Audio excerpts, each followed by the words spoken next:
자, 우리 오늘 성경 본문의 말씀 마태복음 17장 24절에서 27절까지입니다. 짧으니까 합독하겠습니다. 자, 24절부터 시작. 가버나움에 이르니 반세계를 받는 자들이 베드로에게 나와 이르되 너희 선생은 반세계를 내지 아니하느냐? 이르되 내신다 하고 집에 들어가니 예수께서 먼저 이르시되 시몬아 내 생각은 어떠하냐? 세상 임금들이 누구에게 관세와 국세를 받느냐? 자기 아들에게냐 타인에게느냐? 베드로가 이르되 타인에게이니이다. 예수께서 이르시되 그렇다면 아들들은 세를 면하리라. 그러나 우리가 그들이 실족하지 않게 하기 위하여 내가 바다에서 가서 낚시를 던져 먼저 오르는 고기를 가져 입을 열면 돈 한 세겔을 얻을 것이니 가져다가 나와 너를 위하여 주라 하시니라. 아멘. 살아계신 하나님의 말씀입니다. 자, 먼저 드려진 예물을 위해 기도하도록 하겠습니다. 신나고 당당하게 멋지게 일하는 교회로 성장하게 하시는 주님의 능력이 함께 일할 일꾼들을 통하여서 역사되어지는 부흥하는 더뉴스 복음교회 되게 축복하여 주옵소서. 윤석동 목사 가정에서 1,000번째 예물 드립니다. 아버지 하나님 감사합니다. 믿음의 제물, 믿음의 이 예물들을 보시고 또 소원의 제목들처럼 들어 응답되어지는 역사함이 있도록 은혜 내려 주옵소서. 축복하심을 믿고 그리스도이신 예수님의 이름으로 감사하며 기도드립니다. 아멘. 자, 언젠가 한번 얘기했었죠. 물고기 입에서 나온 그 화폐를 예수님이 그 물고기를 통해서 세금을 낼 수 있도록 조치하셨던 것에 대한 이야기인데, 우리가 살면서 화폐라고 하는 것, 이 돈이라고 하는 것은 우리가 살아가는 데 있어서 정말 편리함을 주는 거죠.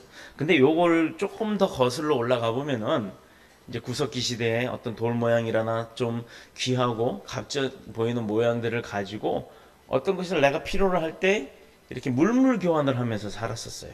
내가 잡은 고기가 많아서 다 못 먹는다 그러면 누구는 가죽 옷을 갖고 있다 그러면 그 가죽 옷하고 고기하고 이렇게 맞바꾸는 거예요. 그런데 이것은 누구에게는 없고 누구에게는 있는 것들을 서로 교환하기 위한 물물 교환의 제도가 사람들이 살면서 편리를 위해서 생겨났었는데, 그러다 보니까 나는 힘들게 이걸 잡았는데 너는 그거 간단하게 얻은 거랑 나랑 바꾼다? 아, 이건 뭔가 내가 좀 손해보는 느낌인데 라고 하는 그 자기 자신이 소유했던 물건들에 대한 가치성이 생겨나기 시작했어요. 그래서 그 가치의 기준을 두고 어떤 게 더 값어치가 있느냐 적느냐, 그거에 따라서 뭐 비싼 값어치가 있는 건 조금 주더라도 싼 값어치가 있는 것은 많이 주는 이런 물물 교환을 하다 보니까 조금 불만이 생기더라 이겁니다. 그래서 그때부터 사람들이 만들어낸 것이 무엇이냐, 뭔가 귀중하고 값어치 있는 어떤 공통적인 것을 가지고 그걸로 이제 규격화하는 거예요. 큰 돌은 예쁘고 뭐 아주 아름다운 수정 같은 큰 돌을 이만한 거는 뭐 10,000원의 가치, 뭐 요만한 조약돌 같은 거는 10,000원의 가치. 그래서 이만한 거 큰 거 주먹만한 거 하나 주려면 요 이렇게 손가락만한 건 10개를 줘야 된다. 뭐 이런 자기네 나름대로의 어떤 기초적인 화폐 가치의 그 기준이 생긴 겁니다. 이렇게 물물 교환을 하는데 편리하게 만들다 보니까 생겨난 게 화폐인데, 어떻게 보면 일상생활에서 우리가 지금 그 화폐라는 것을 지급하고 사용하다 보니까 당연하다듯이 사용을 합니다. 며칠 전에 제가 인터넷 유튜브를 통해서 조폐공사에서 지폐를 찍는 것을 이렇게 한번 그 영상을 봤었어요. 우리나라 5만원짜리도 보면 우리는 그냥 단순한 노란 종이에 은선 하나 이렇게 들어가 있고 뭐 그런 지폐인 줄 알았어요. 그러나 그것은 종이 자체부터가 일반 종이하고는 완전히 다르더라 이 말입니다. 일반적으로 만들어낼 수 없는 종이고, 또 그 안에는 위조를, 그 값어치 5만원을 위조하지 못하게 위한 그 위조 방지 기술들이 어마어마하게 많이 들어가 있어요. 사람의 눈으로는 볼 수 없는 장치들이 숨어 있더라 이 말입니다. 어떻게 보면 저 레코딩 하는 게 저기가 된 것 같아요. 잠깐만요.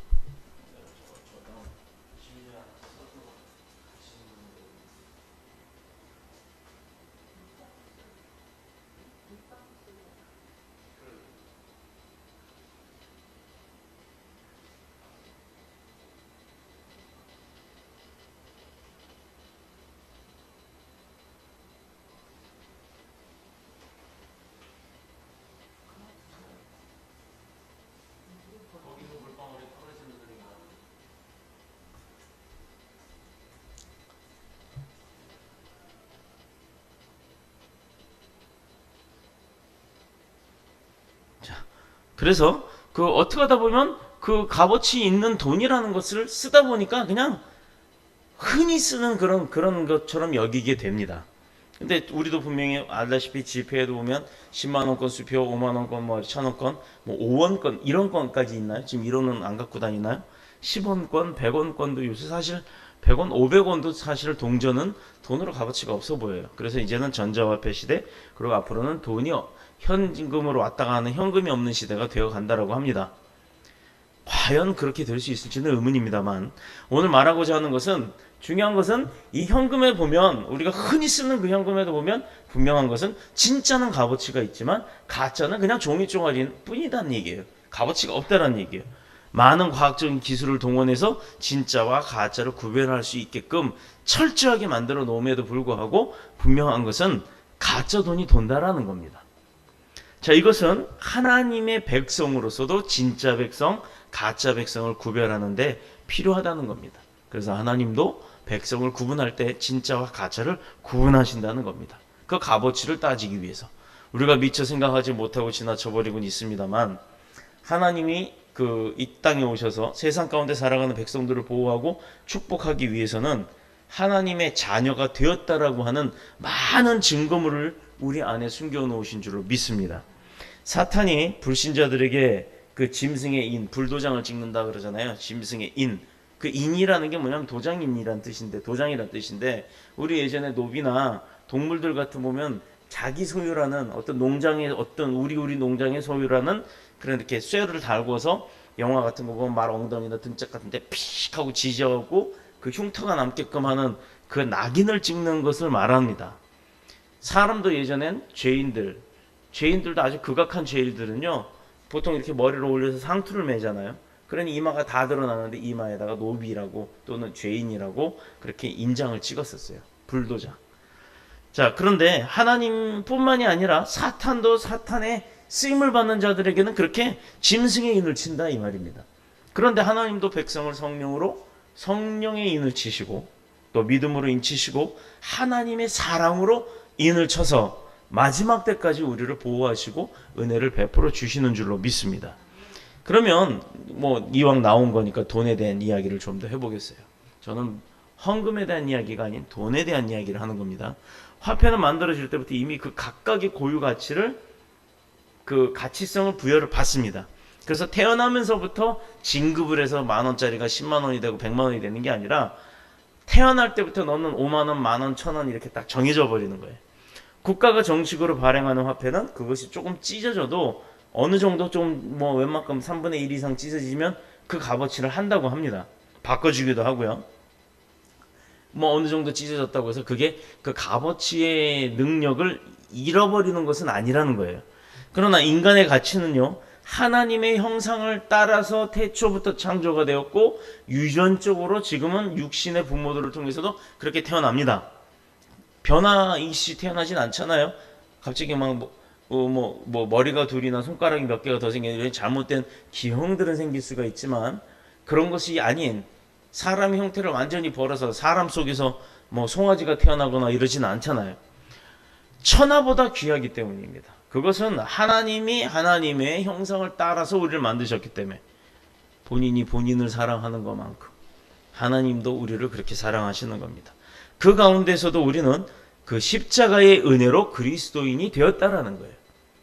그냥 내가 교회 가고 싶어서 그리스도인이 된 것이 아니라 이미 그 사람을 하나님께서 마음을 움직이시고 마음을 움직이라고 해도 말 안 들으니까 생활의 환경과 여건을 움직여 놓으시고 또 그것도 안 되니까 주변 사람들까지 동원해서 그를 핍박하게 하고 이렇게 힘들게 만들어서 그가 하나님을 자기 발로 찾아오게끔 하시는 거예요. 중요한 것은 하나님의 자녀이기 때문에 우리는 누구나가 다 하나님을 섬겨야 되는 겁니다. 그럼에도 불구하고 오지 않는 거예요. 오지 않는 사람들이 나중에 어떨 때 와요? 하다 해도 안 돼서 지난 금요일날 설명을 드렸듯이 수요일날 말씀을 했듯이 해도 자기가 해볼 수 있는 방법을 다 해보고 왔던 그런 백부장처럼 자기 삶이 망가질 대로 망가진 다음에야 고쳐달라고 온다라는 겁니다. 자, 봅시다. 여기서 똑같이 A라는 사람과 B라는 사람 스타트 했어요.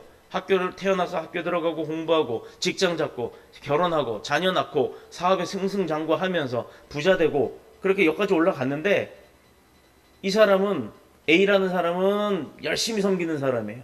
B라는 사람은 그냥 세상에서 섬기는 사람이에요. 그러나 어느 순간 사기를 당합니다.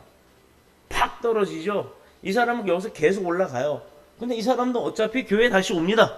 그래서 하나님을 그때부터 믿어요. 다시 섬겨요. 고난은 고난대로 몸은 몸대로 망가진 상태에서 이 상태에서 다시 따라 올라가기는 올라갑니다. 그런데 이미 이 사람과는 차이가 있다는 겁니다. 이것은 제가 세상에 어떤 가치를 두고 얘기를 했지만 우리 믿음의 백성들은요. 믿음을 왜 빨리 시작해야 되느냐. 천국에 쌓이는 상급이 다르기 때문이에요. 내가 불림받아서 하나님 앞에 갔을 때 내가 뭐라고 하나님 앞에 설 수 있겠어요. 바로 그겁니다.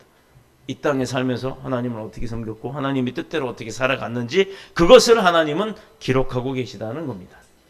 우리 믿음의 백성, 특히 더뉴스 복음교회 오늘 이 자리에서 함께 예배드리는 저와 여러분 모두가 하나님의 생명책이 기록이 된 자입니다.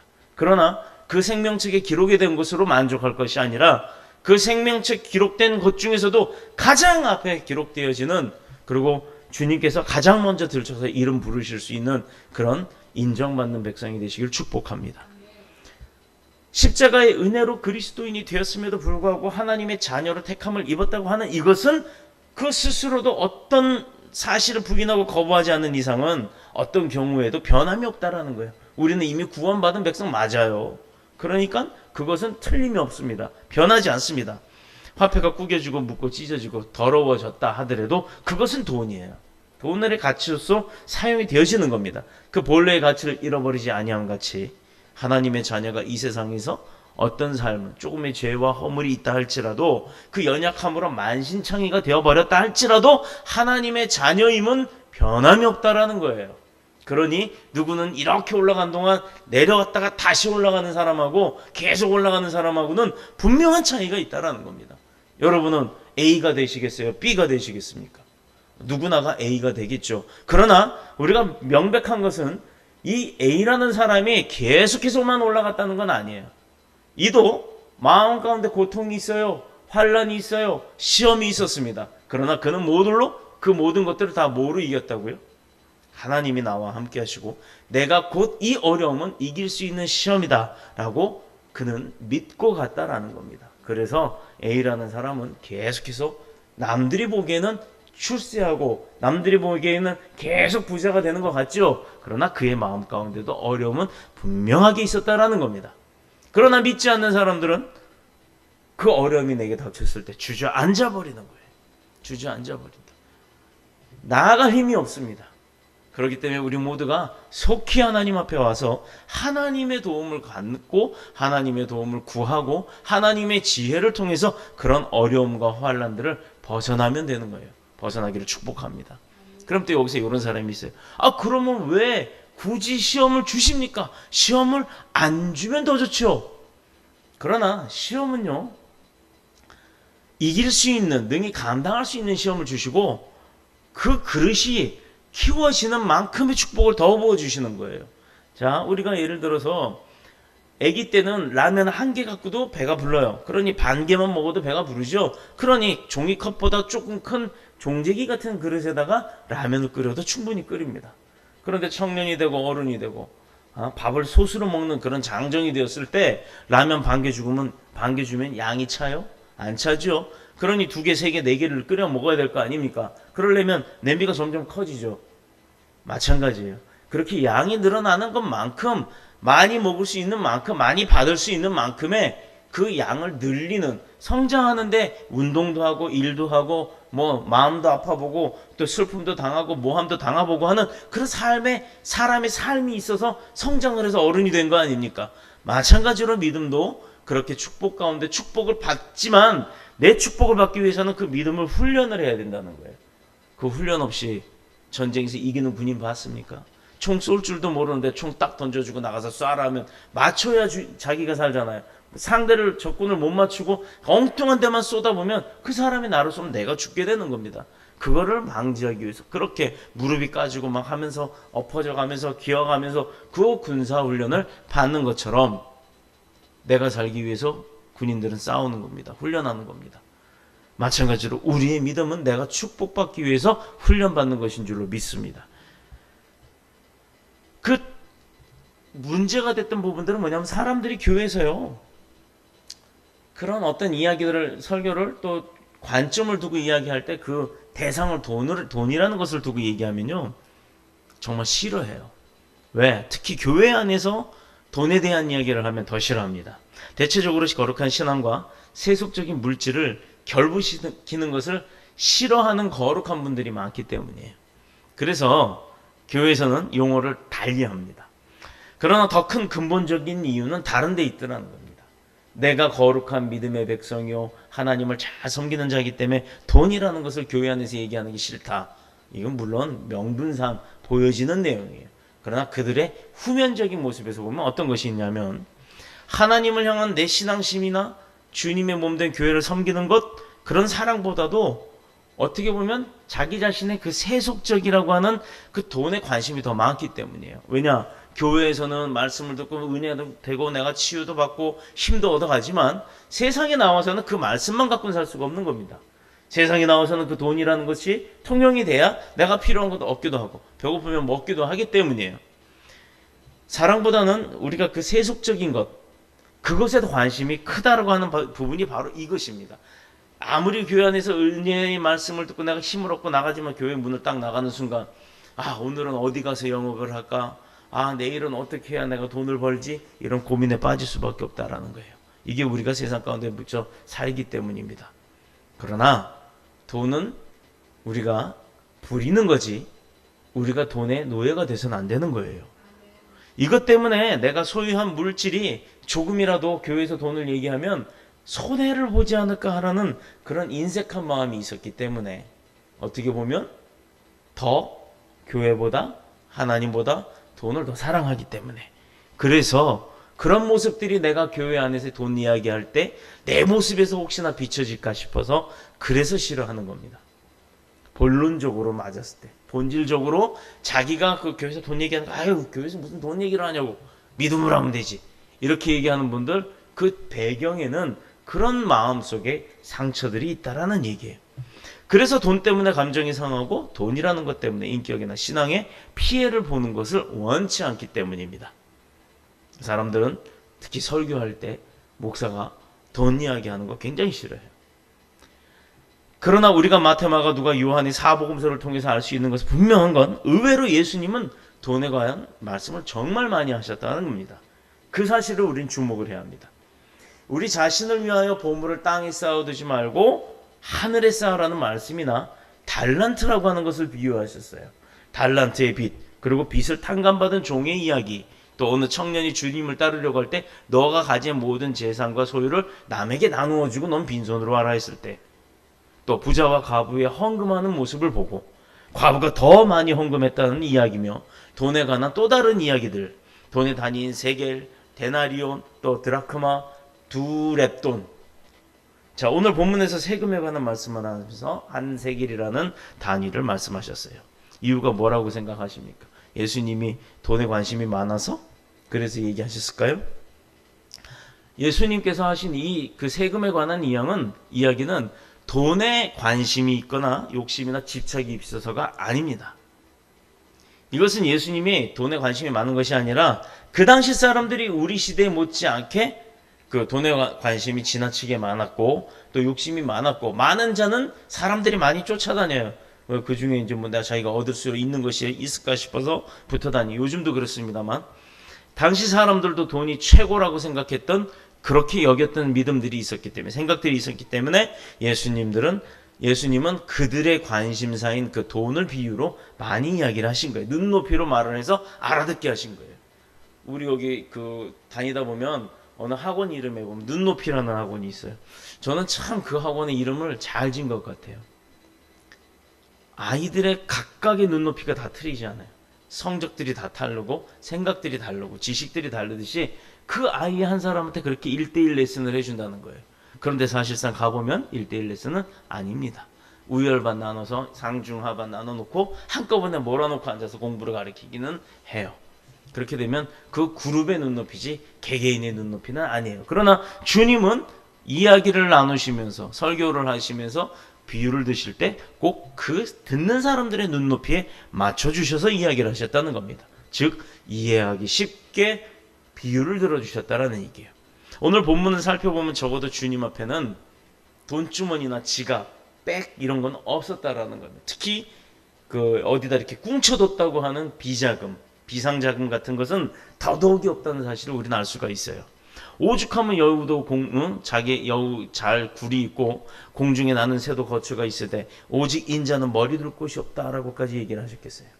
주무실 만한 곳이 없다 이 말이에요.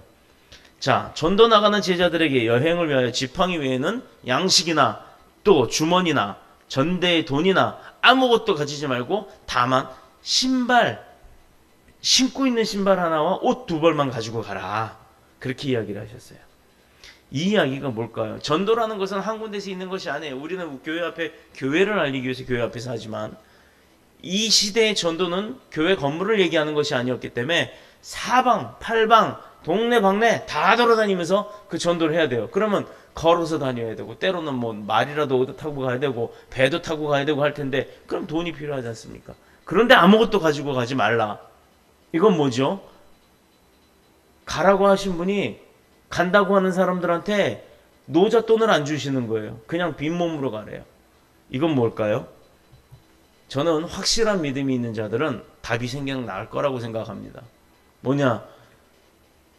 가라고 하신 분이 간다고 한 사람한테 빈손으로 가라고 하는 것은 그때그때 필요한 것을 주시겠다는 얘기예요. 그때그때 알아서 네가 얻어먹어. 그때그때 알아서 네가 구걸해서 먹어. 이게 아니에요. 가라고 명령하신 분이 간다고 하는 사람들이 그냥 가게 만드신 것은 그때그때 알아서 챙겨주시겠다는 얘기입니다. 이게 얼마나 큰 은혜가 되는지 몰라요. 예를 들어서 우리 교회 생길 때 한 푼 없이 어떻게 교회를 얻어요? 어떻게 교회를 만들어요? 어떻게 인테리어를 해요? 어떻게 시설을 갖춰요? 라고 저는 어떻게라고만 했어요. 그랬더니 하나님께서 뭐라고요? 그때마다 지혜를 주시고 음성 주실 때 뭐라고 하셨냐? 해라. 네가 해라. 뭐 해라. 그때마다 정말 얼마나 많은 기도를 했고 얼마나 많은 대화를 했는지 몰라요. 필요한 것 정확하게 그 다음날 결제해야 될 부분들이 다음날 생겨요. 그날 생깁니다. 40년 동안 광야 생활을 했던 이스라엘 백성들이 바로 그 마음, 그 믿음이었던 것 같아요. 모세를 통해서 인도해 나가실 때 많은 사람들이 하나님 앞에 다 이야기를 듣고 그 하나님의 말씀 듣고 행했던 사람들이었다면 얼마나 좋겠습니까? 그러나 하나님은 단 한 사람 모세를 사용하셨어요. 우리 교회에서는 단 한 사람 저를 통해서 말씀을 하시는 줄을 믿습니다. 하나님께서요 제게 주신 것은 내 이야기 넌 듣기만 해라. 또 내 이야기를 전하기만 해라예요. 네가 이곳에서 목사하는 것도 내가 주는 대로 하는 거고 네가 이곳에서 목사를 못하는 것도 내가 하지 말라 그러면 못하는 거다. 이것은요 모든 그 주관은 저한테 있는 것이 아니라 하나님한테 있기 때문이에요. 그래서 저는 누누이 이야기합니다. 교회의 주인은 목사가 아니에요. 교회의 주인은 예수님인 줄로 믿습니다. 그리고 그들을 섬기는 백성들인 줄로 믿습니다. 하기 때문에 오늘날 우리들이 가진 주머니가 얼마나 많이 있다. 그 안에 돈이 많이 있다. 이것, 의복, 신발, 내가 뭐 재산이 얼마나 있다? 중요하지 않습니다. 우리는 하나님의 명령 그대로 복음을 들고 나가야 될 사람들이에요. 복음 들고 나갈 때 필요한 것 구해라. 그때 필요한 것 주시겠다라는 얘기입니다. 그렇게 믿고 오늘도 우리는 기도하며 나갑시다. 그래서 예수님께서 우리가 돈 때문에 시험에 들지 않게 하기 위해서 돈 이야기를 많이 하신 거예요. 오히려. 그래서 교회가 돈 이야기를 많이 하고 싶어도 솔직히 용기가 없어서 자기 자신부터 부끄럽게 때문에 말을 잘 못하는 것 뿐입니다. 이것은 그 사람들의 잘못이 아니라 교회가 돈에 관하여서 바르게 말씀을 전하지 않았던 거예요. 그래서 바르게 사용하지 못하게 만들어 놓은 겁니다. 자, 11조가 무엇이고 감사가 무엇이고 왜 선교금이나 건축헌금들을 하는지 그에 대한 정당한 가치와 목적들이 분명히 있음에도 불구하고 그것을 전하지 못해요. 심지어는요. 그런 명목하에 헌금들을 연보들을 드려요. 그런데 교회가 그 연보를 그대로 쓰지 않는다는 거예요. 다른 쪽에 다른 용도로 쓸 전용하는 용도들로 사용을 할 때가 많기 때문에 성도들이 의심하고 불평이 생기는 겁니다. 교회가 하나님의 말씀을 가지고 성도들을 향하여 강조하는 이야기가 무엇이냐? 목사 개인의 생각을 이야기하는 것이 아니에요. 하나님이 말씀하시는 그 삶의 원리를 이야기하는 겁니다. 어떻게 살아야 우리 하나님, 창조주 하나님의 뜻대로 살며, 어떻게 해야 우리가 영원히 주님의 뜻 안에서 보존할 수 있으며, 어떻게 사는 것이 하나님의 나라와 그의 의를 위하여 영광을 높여가며 살아갈 수 있는 것인지를 말하는 겁니다. 하나님께서 만물을 창조하실 때 자신의 뜻에 따라 창조하셨고, 그 하나님의 뜻이 온 우주 만물의 그 창조의 원리가 되었던 거예요. 즉 우리가 이렇게 생긴 것도 하나님의 뜻이요, 또 우리가 이렇게 살아가면서 남자와 여자가 나눠준 것도 하나님의 뜻이고, 그들이 모여서 한 가정을 이루어서 사랑을 하며 또 믿음의 자손들을 생산하며 또 그 자손들이 계속해서 믿음을 이어나갈 수 있게 하신 것도 하나님의 뜻이란 얘기예요. 그러니 저와 여러분은요, 하나님의 뜻대로 살아가고 있는 게 맞지요? 맞지요? 맞습니다. 그렇기 때문에 하나님의 뜻대로 잘 살아가고 있다는 것, 내게 오는 시험이 있고 내게 오는 환란이 있을 때 내가 예수 믿는다는 것만 가지고도 조롱당한다고 할 때, 누가 나를 예수 믿는 교회 어느 위치에 있더니 네가 그런 위치냐 어쩌냐 뭐 여러 가지 이야기들로 비아냥거리는 일들이 많아지면 많아질수록 우린 욥을 생각하면 됩니다. 내가 잘하고 있구나, 내가 잘 믿고 있구나, 내가 지금 하나님의 뜻대로 잘 가고 있구나라고 자위하시길 부탁합니다. 실망이 아니에요. 이것은요, 내가 잘하고 있기 때문에 오는 거예요. 바로 이 원리가 신구약 성경 66권에 기록이 되어 있는 겁니다. 바로 그 원리를 따라 살아갈 때 하나님께서 우리에게 영육간의 축복을 주신다고 약속하셨기 때문에 우리가 그 영육간의 축복을 받기 위해서입니다. 그래서 너희는 먼저 그의 나라와 그의 의를 구하라. 그러면 이 모든 것을 너희에게 더하리라. 이 말씀을 하신 겁니다. 바로 이 말씀 앞부분에 우리가 무엇이 있었느냐, 그걸 한번 살펴볼게요. 마태복음 6장 33절의 말씀이었는데 바로 그 앞에 보면요, 제가 읽을게요. 너희 천부께서 이 모든 것이 너희에게 있어야 할 줄 아시느니라. 이거예요. 12 제자들에게 복음을 들고 가라. 그러나 너희들 그냥 옷 두 벌만 가지고 가라라고 했던 이유가 바로 이거였어요. 아버지께서 우리 모든 사람들의 그 필요함이 무엇인지를 알고 계시다라는 거예요. 자, 우리 이제 캄보디아 선교한다고 선포했어요. 그리고 막 주보에 올려요. 기도합니다. 때때로 빼먹지 않고 기도합니다. 매일 하루에 한 번씩 기도합니다. 그런데 여러분, 재정 다 확보되어 있나요? 아니죠. 좀 당당하게 얘기해요. 재정 없어요. 그런데 왜 이렇게 당당할 수 있을까? 가라고 했으니까 갑니다 라고 우린 순종했어요. 이제 나머지는 하나님이 채워주세요. 그렇기 때문에 우리가 그 믿음을 가지고 구해야 하는 줄로 믿습니다. 이것이 무엇을 의미합니까? 먹고 입을 것, 마실 것, 이것 머물 집 하나님 앞에 우리는 아무것도 필요 없다라는 거예요. 하나님의 백성에게도 분명히 필요한 것은 있어요. 먹어야 되고 입어야 되고 자야 되고 또 살 집도 있어야 됩니다. 더 자세히 표현하면 우리에게도 돈이 필요하다는 얘기예요. 이 모든 것을 쓰려면. 그러나 그것을 하나님이 너무나도 잘 알고 계시다라는 겁니다. 대부분의 인생이란 평생 돈에 궁하다고, 돈에 궁해야 하면서 돈 걱정하며 살아가는 것이 일반 세상적 사람들의 존재의 삶의 존재입니다. 그래서 예수 열심히 믿으면 무조건 잘 먹고 잘 사는 줄 알아요. 그래서 전도하면 예수 믿고 축복받고 부자 되세요, 이런 소리 하는데 천만의 말씀요, 예수 믿고 축복받으면요 거지 됩니다.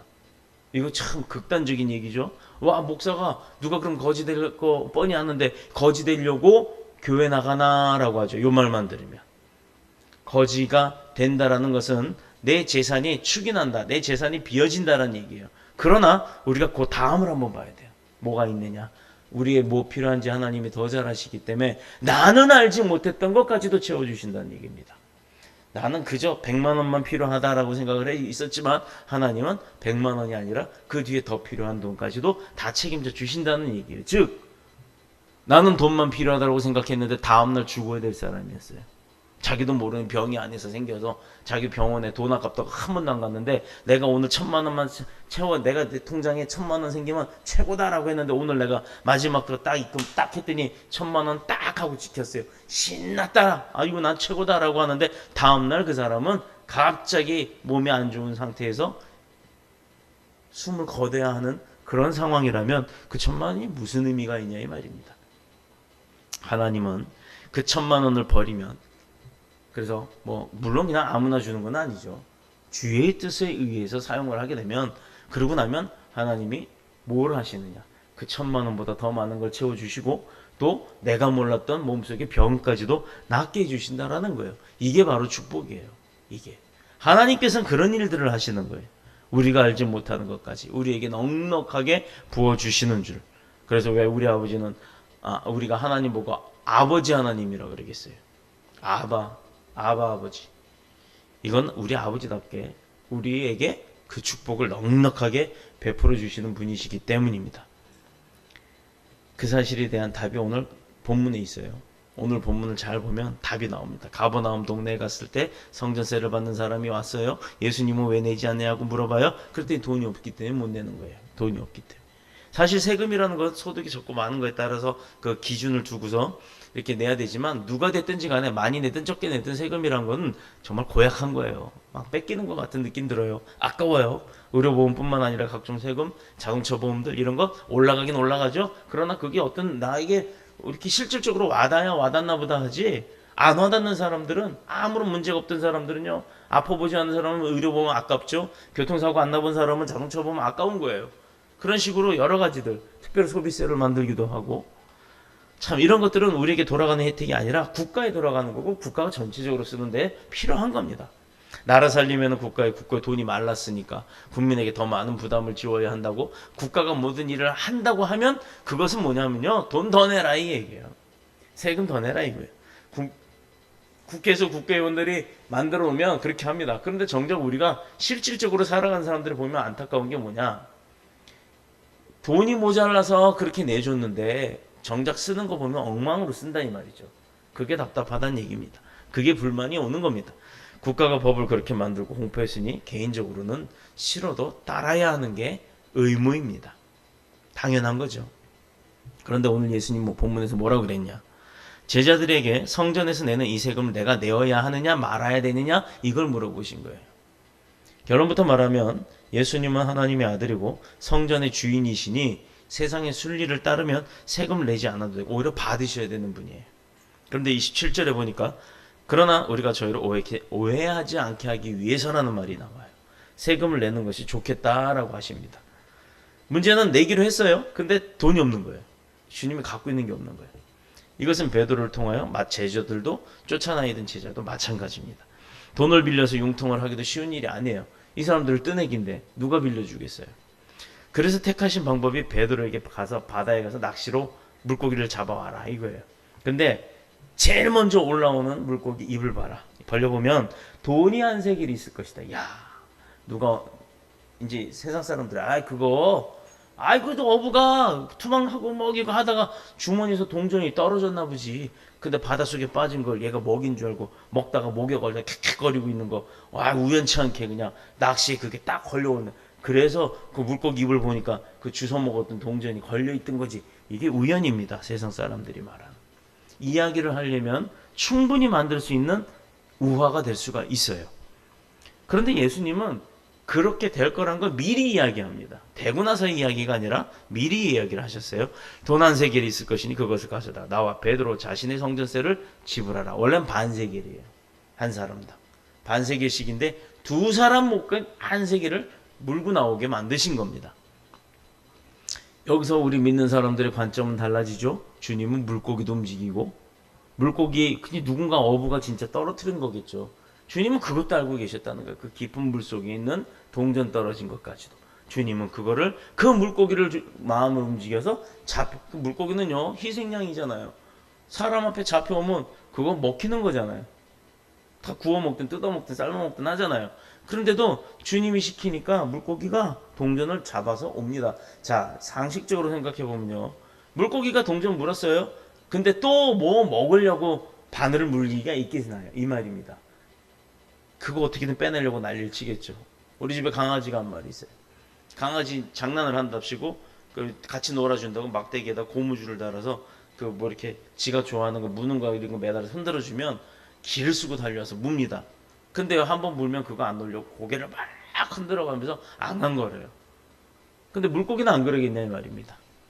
똑같이 그런 습성적을 가지고 있는 동물들에게도 그 주님은 영향력을 끼칠 수가 있다라는 얘기예요. 그걸 이미 알고 그렇게 조정을 하셔서 그렇게 사람이 순종했을 때 얻게끔 하셨다는 겁니다. 마음 같으면 얼마나 좋아요. 딱 했더니 여기서 한세겔이 나오면 얼마나 좋습니까?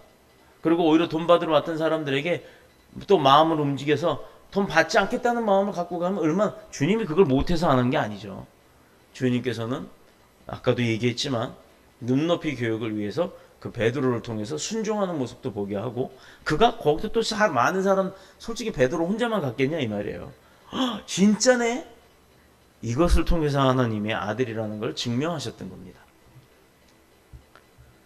이렇게 간단하게 해결할 수 있는 문제, 그것도 주님은 우리는 못한다라고 생각하셨고, 또 주님은 간단한 문제라고 생각하시고 그런 문제들도 해결합니다. 그래서요, 이게 우리에게는 없고 주님에게만 있는 그런 특이한 능력이다라고 생각할 수 있겠죠. 그러나 그건 분명 틀린 건 아닙니다. 그분이 비록 육신을 입으셨지만 우리와 근본적으로 다르다라는 걸 우리가 인정을 해야 되는 거예요. 중요한 건 왜 물고기 입속에서 돈을 건져낸 그 본문을 통해 우리에게 보여주셨냐 이 말입니다. 주님께서 뭐 본인의 능력을 자랑하시려고? 그건 아니겠죠. 네. 주님의 목적은 단 한 가지입니다. 하나님의 자녀된 우리들을 위해서 하나님께서 모든 것을 이미 다 예배해 놓으셨다라는 것. 그거를 이해하게 해주시기 위함이었어요. 주님께서 능력이 많은 무슨 마술사들처럼 업선돼서 돈이 생겨나는 것도 아니고, 주술사들처럼 뭔가 움직이게 하는 그런 것도 아니란 얘기예요. 하나님께서 미리 하셨다라는 것을 알려주기 위함입니다. 사람들이 제일 많이 생각하는 것이 뭐냐? 나 지금 돈 필요한데 왜 지금 당장 안 주시냐? 우리 아버지 능력 많다며. 우리 아버지 부자라며. 근데 왜 지금 당장 나한테 안 주시냐? 바로 이거예요. 왜 풍성하게 주시는 아버지가 되지 못하냐? 그 이유는요, 첫 번째가 구하지 않으면 하나님도 주지 않으세요. 그래서 예수님은 구하라, 그러면 얻을 것이다 라고 이야기를 하셨습니다. 두 번째, 잘못된 곳에 쓰려고 정욕적으로 구하기 때문이에요. 아버지, 나 저기 어디 강원도 정선에 무슨 카지노에 가서요, 그 로또 해가지고요, 한 100억 만들어서 뭐 한 50억은 사람들 좀 나눠주고 50억은요 뭐 근사한 유리로 된 무슨 성전 하나 져서 기도원 하나 져서 산속에서 기도하면서 평생 살랍니다. 그러니까 나 카지노 가게 1,000만 원만 주세요. 주실까요? 주실까요? 물론 믹스는 돼 있어요. 하나님의 일을 하겠다라는 것. 그러나 그보다도 더 큰 정욕이 먼저 그 앞에 숨어 있었다는 얘기예요.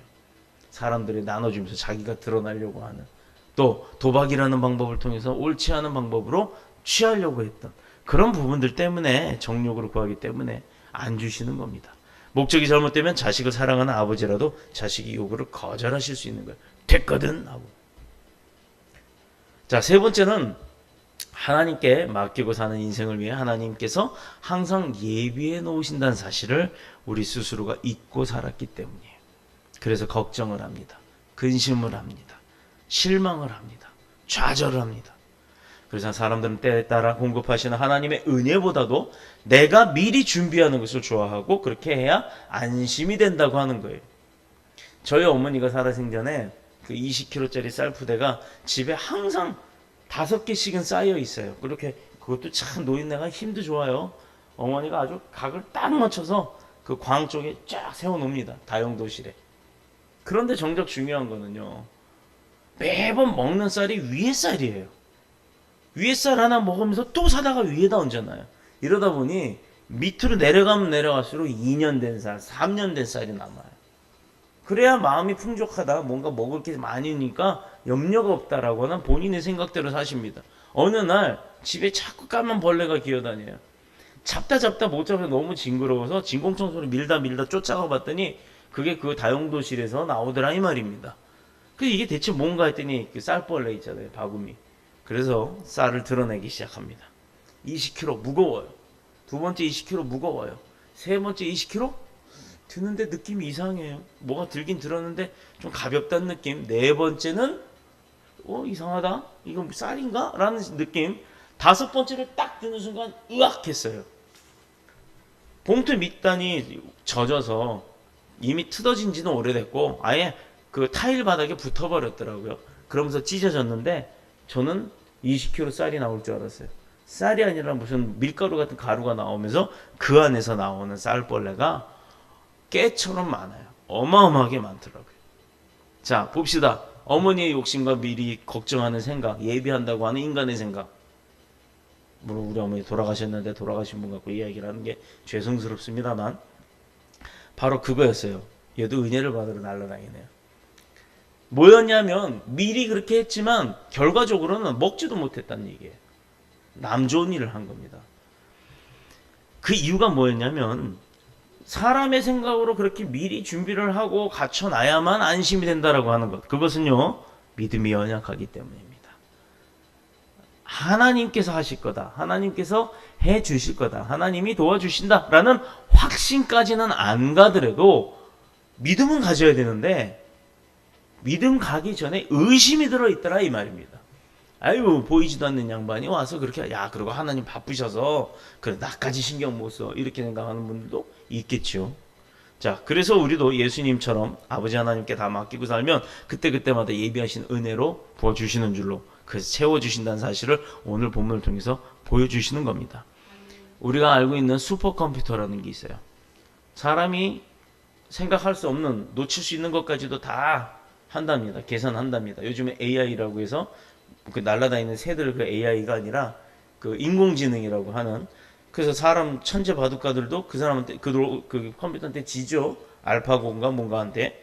자, 근데 그 알파고는 누가 만들었어요? 사람이 만들었어요. 근데 그 사람은 누가 만들었어요? 하나님이 만드셨습니다. 그러면 하나님은 그런 슈퍼컴 그거보다 훨씬 월등히 능력이 있으신 분이에요. 그렇기 때문에 우리가 나는 하나님이 바쁘시니까 모를 거야가 아니에요. 나도 그 바쁘신 와중에 나도 기억하신다라고 우리는 생각을 바꿔야 될 줄로 믿습니다. 우리가 돈 걱정하는 것만큼 돈에 관심을 쏟는 것만큼 하나님을 묵상하고 오히려 하나님 앞에 더 매달리면서 기도하고 그분의 은혜를 사모한다면 우리 인생은요 부족할 수가 없는 겁니다. 부족할 것이 없는 줄로 믿습니다.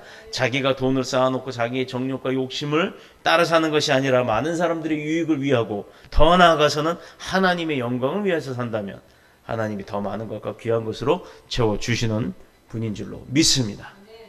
또 그렇게 그 믿음으로 우리 인생의 빈잔들을 또 우리 계속해서 솟는 생수같이 우리의 맑은 물 푸른 초장으로 인도하시는 주님이 바로 우리의 목자이심을 믿고 더 열심히 기도하고 주님 앞에 의지하며 살아가시는 저와 여러분이 되시기를 축복합니다. 축원합니다. 우리 이제 기도합시다.